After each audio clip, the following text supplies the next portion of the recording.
Hi, I'm Ferre with Tax Sale Support here with Swenson, and this is our Tax Sale Secrets weekly update for the week of April 27th, 2018. Yeah, each week we try to put out a new video with a tax sale tip and also give you guys an idea of some of the upcoming auctions for the week. Yeah, what we're going to talk about here briefly will be just some quick news and announcements. We're going to talk about some of the upcoming auctions, kind of hot lists here of places that are holding sales, and then the weekly tax sale tip we're going to cover this week. We'll be talking about risks. Now, as far as upcoming events, on Saturday, May 19th at 10 a.m. Mountain Standard Time, we're going to be having an online workshop, a free workshop. If you'd like to join, you can go ahead and go down to the description center, the description, and click on the link, and you can go ahead and join, and we'd love to have you out there.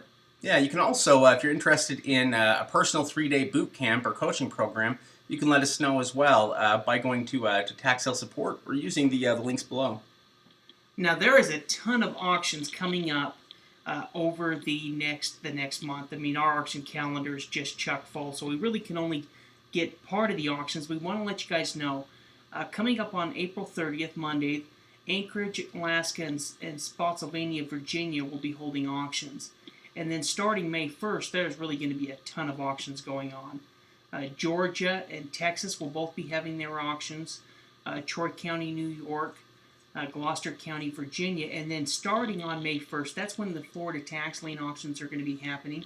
So there's probably 6 to 10 different auctions that will start on the 1st for Florida tax lien sales. Yeah, we've got a lot of counties across the country that hold their sales between the spring and summer months, and that's true for both tax lien states and tax deed states. For your tax lien, well, I guess Florida offers both liens and deeds, but for their annual lien sales, yeah, this is the time where it all begins, and May is really where it jump starts. Yeah, exactly. So May 2nd, we're going to have more counties starting their online auctions as well.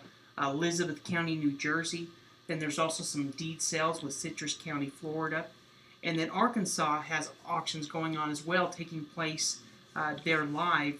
Chitcote, Arizona, Chitcote, Arkansas, and also auctions happening in Louisiana. In fact, on May 2nd, there's probably about 10 different auctions happening in Louisiana, online auctions. Yeah, we also have continuing sales basically for both liens and deeds throughout the 3rd, 4th, and 5th. Continuing sales for Florida tax liens continue on the 3rd, and we also have the continuing sales they're happening in Arkansas right now for their deeds, as well as a few sales in Davidson, North Carolina, Chesapeake, Virginia, and Sierra, New Mexico.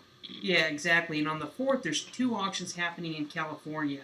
So these are going to be online auctions. San Diego, also New Jersey has online auctions taking place.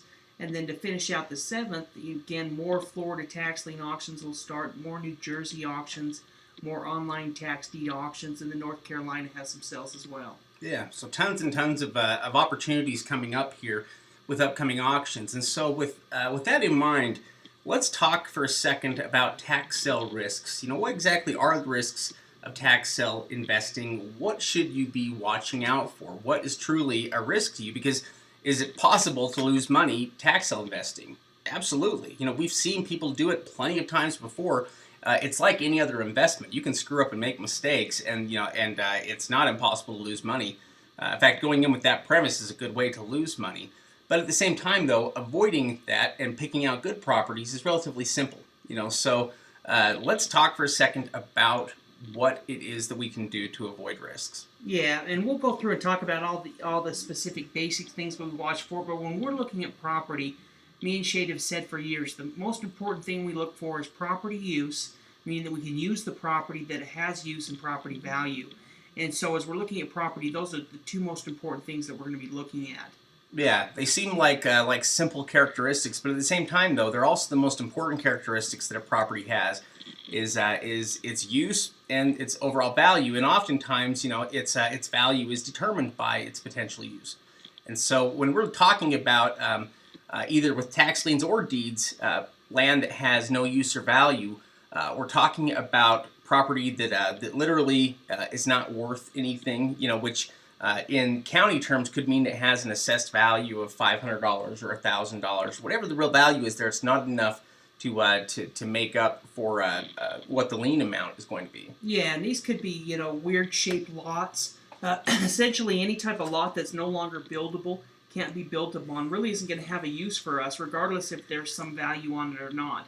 So we're going to avoid any type of landlocked properties, like Shade said, land with low value and land with no use.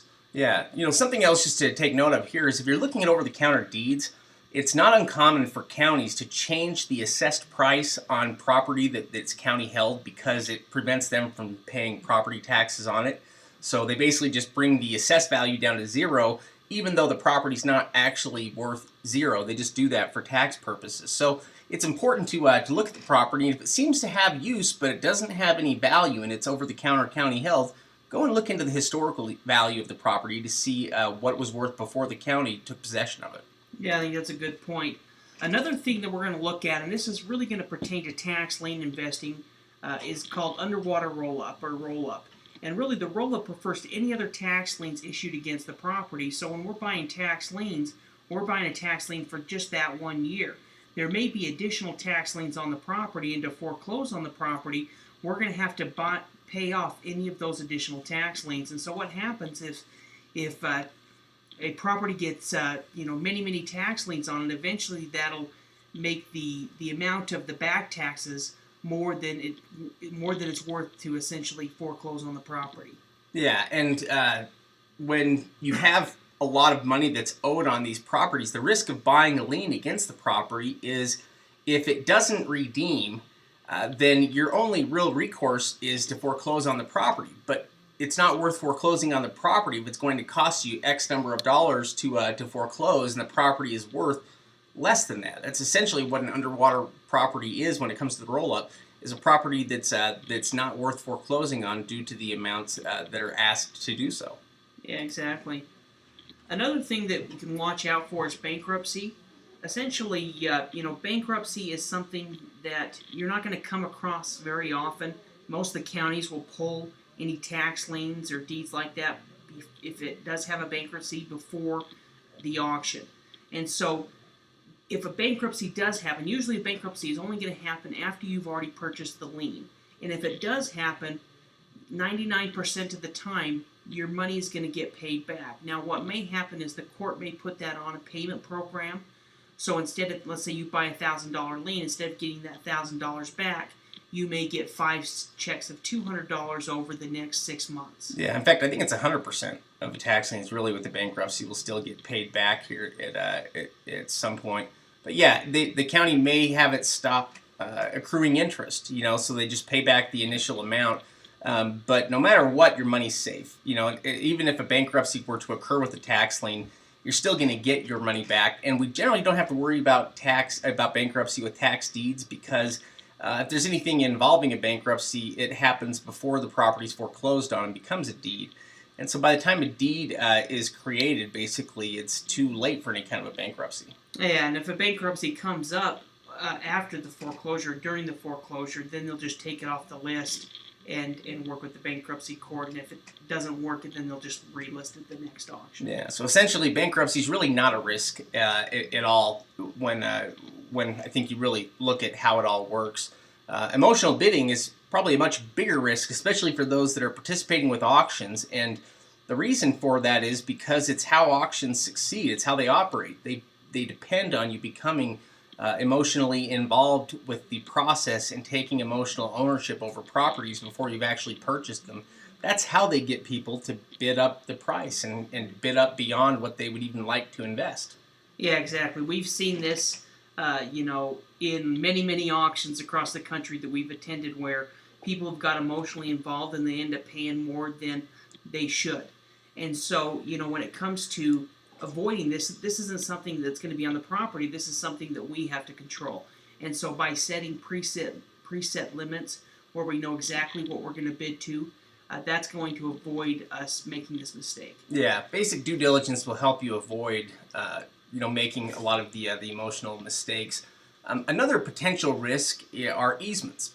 And easements are, by definition, basically a right-of-way that basically allows the government or the county local government to use property for a specific purpose. So ditches are a lot of times used like this. Sometimes it's things related to electrical or other water things. basin or Yeah. something like that. Essentially, there's two different types of easements. There's easements where essentially the property is completely set up as an easement, like a drainage ditch or something like that. And then there's other types of easements where maybe you have a large piece of property and there's a road, that goes through it, or you've given permission to another property owner to drive on your road or something like that. Those type of easements won't affect the property value as much as a property that is only set up for the easement, and so really what would qualify as useless land. Yeah. If you've got a drainage ditch, that's essentially useless land because it can only be used for that easement. So it's something that you'll want to check for. Perhaps the biggest risk that we face, useless land is going to be probably the biggest risk. But when you're buying tax deeds, really one of the bigger risks that you face is other government liens. And the reason for that is because tax deeds are foreclosed on through a judicial foreclosure. It's a powerful court-based foreclosure based on state law that wipes out any encumbrances or liens against the property, and it has to in order to work. If it couldn't wipe out things like a mortgage, then nobody would pay their property taxes because they wouldn't have to worry about ever getting foreclosed on.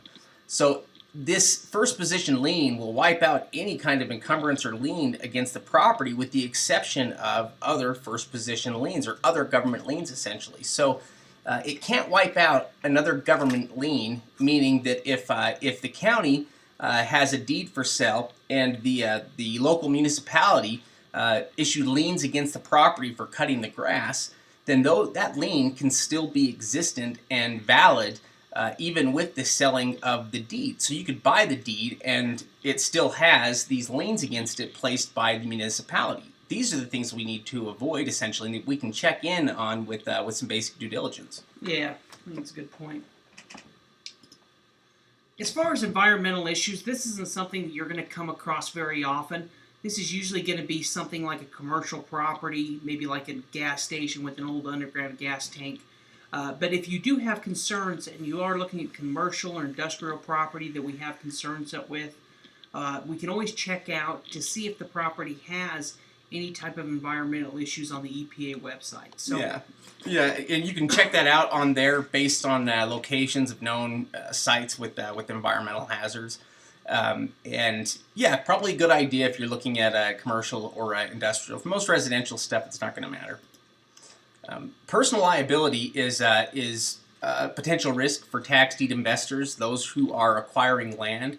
And basically just means if you put all the property under your own personal name, then you take on more risk than you would if you were to place the property under some type of a business entity to give yourself an added layer of protection and limited liability.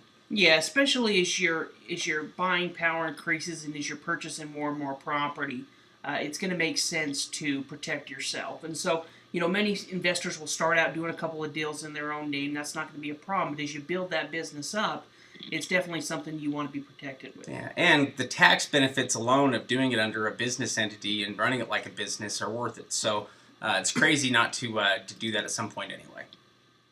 So if we're to review this, basically it's important to conduct thorough due diligence on properties to make sure that they have use and value, and to make sure you can check simple things like contacting the local municipality to make sure that there aren't any nuisance liens or grass cutting liens or other government agencies that are close that might have a lien against the property that's not listed. Yeah, exactly. If you do the proper research and look for the different things that we talked about in this training, you're going to be safe in your investment. You're going to be making wise decisions. You'll have done the research beforehand. You won't get emotionally involved as far as emotional bidding, and you're going to be making good investments. And so that's the reason we want to talk about risk, is just to let you guys know what you need to watch for. Yeah, it's absolutely possible to buy safely, and at the same time though, we don't want to overlook the fact there are risks out there, and to teach you how to overlook, how to identify them when you see them.